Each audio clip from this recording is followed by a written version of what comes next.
आखिरकार जीनिया का बुरा वक्त शुरू हो जाता है। वह बड़ी चालाकी से शहराम को बेवकूफ बनाने की कोशिश करती है और यह दावा करती है कि वह उसके बच्चे की मां बनने वाली है। यहां तक कि वह अपने होने वाले बच्चे का नाम भी सोच लेती है और पूरे घर के सामने एक नया ड्रामा खड़ा कर देती है। दूसरी तरफ हालात अचानक पलट जाते हैं जब महक सीरत बेगम की सारी हकीकत शहराम के सामने ले आती है।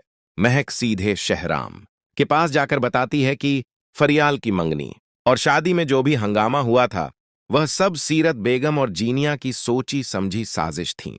वह यह भी खुलासा करती है कि उसके साथ जो बुरा सलूक हुआ उसके पीछे भी यही लोग थे। यह सब सुनकर शहराम को जोर का झटका लगता है, लेकिन मामला यहीं खत्म नहीं होता। उसे यह भी पता चल जाता है कि जीनिया ने उससे एक और बड़ा झूठ बोला था। वह कभी उसके बच्चे की मां बनने वाली नहीं थी।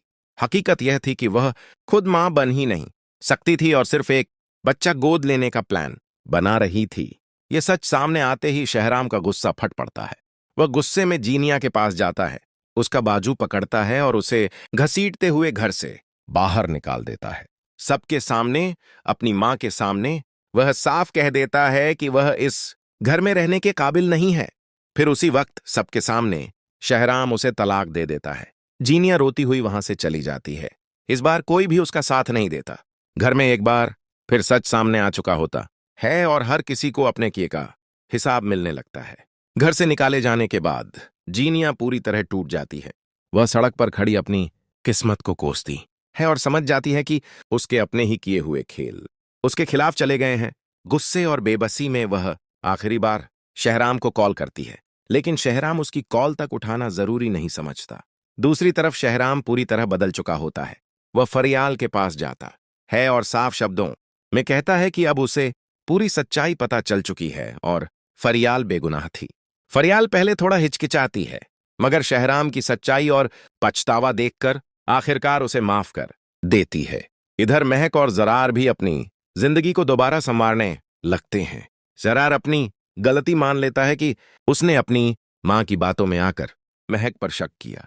वह साफ कह देता है कि अब वह महक के बिना नहीं रह सकता और अगर दोबारा कोई मसला खड़ा हुआ तो वह ये घर छोड़ देगा। सीरत बेगम की हालत भी बदल जाती है।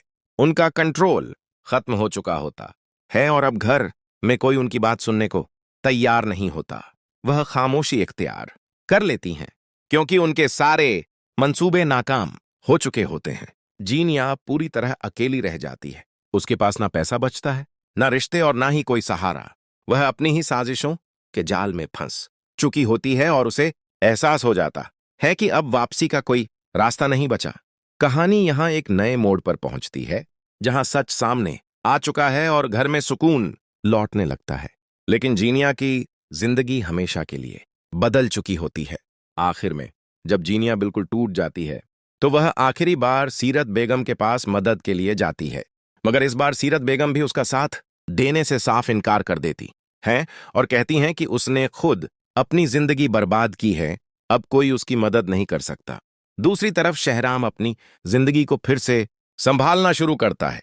वह फरियाल के साथ अपने रिश्ते को एक नई शुरुआत देने की कोशिश करता है। फरियाल भी धीरे धीरे उस पर भरोसा करने लगती है और दोनों के बीच की दूरियां कम होने लगती हैं। महक और जरार की जिंदगी में भी सुकून लौट आता है।